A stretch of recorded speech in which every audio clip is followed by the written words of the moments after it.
Good morning! Ngayong araw ay babalik ako sa facility ko kung saan ako nagtrabaho. So, sorpresahin ko ngayon yung senpai ko. More than 2 months na nga nung huli ko siyang nakita. At wala siyang kaalam-alam na nandito ko sa Japan ngayon. Nangako nga ako sa kanya na kapag babalik ako dito, ay magpapakita ako sa kanya. At sinadya ko talagang hindi ipaalam sa kanya. Sobrang namiss ko dito sa OFO na. Naku, tingin ko pati kayo namiss nyo na yung araw-araw na buhay ko noon dito. Maagang-maaga nga kami nagpunta sa facility. Kasi aabangan namin yung pag-out niya ng 10:30. Saktong-sakto nga dahil galing siya ng night duty. At kapag ganung araw, alam kong wala siyang plano. Buti na lang din talaga at nahingi ko yung schedule niya sa kasamahan namin. Tuwang-tuwa nga akong makabalik ulit dito. Nadaanan nga namin ulit yung 7-Eleven na lagi kong pinupuntahan. Ako sobrang nakakamiss talaga. Sabi nga nung ibang nanonood sa akin, maging sila ay na-memorize na nga itong lugar namin dahil sa kakanood ng mga vlogs ko. Ayun, sakto nga't nandito pa yung bike ng senpai ko. Dito na nga kami nagpababa sa bungad. Tapos lalakarin na lang namin pataas. Naku, mangiyak-ngiyak nga ako nung nakita ko ulit yung tirahan ko noon. Sobrang dami kong memories dyan. Ayan, finally at nakarating na tayo dito sa dati kong facility. Saktong-saktong 10:30 nga nung nakarating kami. Alam ko kapag katapos ng duty ni senpai, dito siya dumediretso sa smoking area. Kaya sinisilip ko nga kung nandito ba siya. At maya-maya pa nga,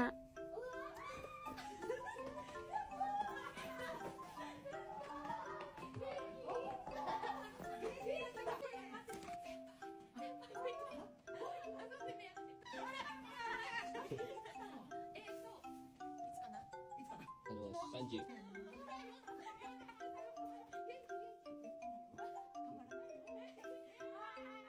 naku, tuwang-tuwa nga kami makita ulit yung isa't isa. Sa mga hindi nakakaalam, siya po yung senpai ko o yung senior ko dito sa facility. Siya yung nagturo sa akin ng trabaho mula pa nung umpisa. Kumbaga parang mentor. Pumasok nga ulit siya para ipaalam naman sa boss ko na dumating ako. At hindi nga nagtagal, bumaba pa talaga yung boss ko kasama yung asawa niya. Nagulat din sila sa pagbisita ko. Niyayaya pa nga nila akong pumasok. Sabi ko, plano ko naman talagang bumalik mamaya. Agad na kasi ako nakapag-book ng taxi dahil plano ko ngayon na ilabas ang senpai ko para kumain. And then pagkatapos nun ay babalik ulit ako dito. So agad na kami nagpaalam para na rin makabalik kaagad. Saktong-sakto nga at magla-lunch time na. Dito na lang kami dumiretso sa pinakamalapit na Saizeria. Naalala nyo, dito kami laging kumakain ng mga katrabaho ko. Malapit lang kasi to sa facility namin. Maganda dito sa branch na to kasi hindi crowded. Pagkaupo pa lang namin, walang tigil na yung kwentuhan namin. Grabe, more than 2 months pa lang. Pero ang dami na agad ganap sa facility. Ang daming kwento ni senpai. Syempre, ganun din naman ako. At masaya ko ang kinuwento sa kanya yung mga magagandang nangyari sa amin mula nung umuwi kami. Grabe, tuwang-tuwa talaga siya makita ulit kami ngayon. Kahit sobrang iksing oras lang, sobrang grateful talaga niya kasi naalala ko daw siya. Pagkatapos namin kumain at makapagkwentuhan, nagulat kami kasi paglabas namin, napakalakas na ng snow. Ngayon ang unang snowfall dito sa Kamakura ngayong taon. Gulat na gulat talaga ako kasi last year hindi naman nag-snow dito. Pero ngayon ang tindi ng snowfall. Ang bilis ngang naging puti lahat ng paligid. Nang makarating kami dito sa facility, nagpaalam na rin si senpai na umuwi. Galing pa kasi siya ng night duty at kailangan na nga niya magpahinga. Samantalang sinalubong naman kami ngayon ng boss ko para anyayahan ngang umakyat sa taas. Tinanong niya ako kung gusto ko daw ba ulit makita yung mga katrabaho ko at yung mga pasyente din namin. Kahit yung mga tao nga dito at nagulat din sa akin. Syempre agad kong pinuntahan yung mga nanay-nanayan kong mga Pinay. Si Mamita Olive lang yun nandito ngayon. Tapos si Mama Ana naman naka-day off. Niyaya ko nga silang lumabas sa next na day off nila. Grabe, sobrang saya ni Mamita. Kakatalon ko nga hindi ko namamalayan tumataas na palang dress ko. And syempre sinamahan din ako dito sa 3rd floor. At dito ay nasurpresa nga din yung mga katrabaho ko. Alam nyo bang sobrang saya din talaga nila para sa akin. Pinayagan na rin pala ako ng boss ko na kausapin yung mga paborito kong pasyente. Ay grabe, sobrang namiss ko talaga sila. Sobrang sarap sa feeling na hanggang ngayon na alam pa rin nila yung pangalan ko. Nakakalungkot din at the same time kasi hindi ko na sila nakikita araw-araw. Yung iba nga ay tinatanong kung bakit hindi na raw ako pumapasok sa mga rooms nila. Hindi pa rin nga nila alam na hindi na ako nagtatrabaho dito. Laking pasasalamat ko rin talaga sa boss ko kasi pinapasok niya ulit ako dito sa facility para makita yung mga pasyente. Ako kung pwede ko lang silang isa-isahin. Kaya lang hindi na ako nagpunta mismo sa dining hall. Doon kasi sila madalas buong araw. At nung makita ko na nga halos lahat ng mga paborito ko, nagpaalam na rin kami sa 3rd floor. Tapos bumaba na rin kami sa basement para magpaalam na nga rin at magpasalamat sa boss ko. Sabi nga niya, anytime daw pwede akong bumisita. Grabe, sobrang na-appreciate ko talaga yun. Paglabas nga namin ay umuulan pa rin ng snow. Nadaanan ko nga ulit yung bahay namin dati. Dito ko nakatira nung nagtatrabaho pa lang ako dito sa Kamakura. Napakaganda nitong old Japanese house na to. Lalo na nga ngayong winter. At dahil wala kaming matawag na taxi, nag nag-abang na lang kami ng bus sa bus stop. Medyo sumasama pa nga ngayon yung pakiramdam ni Kevin. Kaya sabi ko ay bumalik na nga kami sa hotel. Mamayang alas 5 ng hapon ay babalik ulit ako dito. Niyaya ko kasi mag-dinner yung mga kabahay ko dati. Ang bigat na nga nito yung pakiramdam ni Kevin kaya sabi ko wag na siyang sumama. Kaya ako na lang yung bumalik sa Kamakura. Grabe hanggang ngayon ay umuulan pa rin ng snow. Hirap na nga ako nitong maglakad. Bukod sa madulas ay kumakapal na nga rin yung snow sa daan. At pagdating ko nga sa bus station, grabe sobrang haba ng pila. Mahirap din kasi makakuha ng taxi ngayon. Kaya nakipagsiksikan na lang ko dito sa bus. At pagbaba ko, naglakad pa ulit ako. Siya nga pala yung kakainan namin ngayon ay yung restaurant na madalas din namin kainan ng yakiniku. Naku, favorite ko dito sa Yakiniku King. Nauna na nga pala sila sa akin dito. At pagdating ko nga wala na kaming sinayang na oras. At nagsimula na kaming kumain at nagkwentuhan. Ito nga pala si Claudia. Galing din siya mula sa Indonesia. At kakasimula lang niya sa trabaho noong January.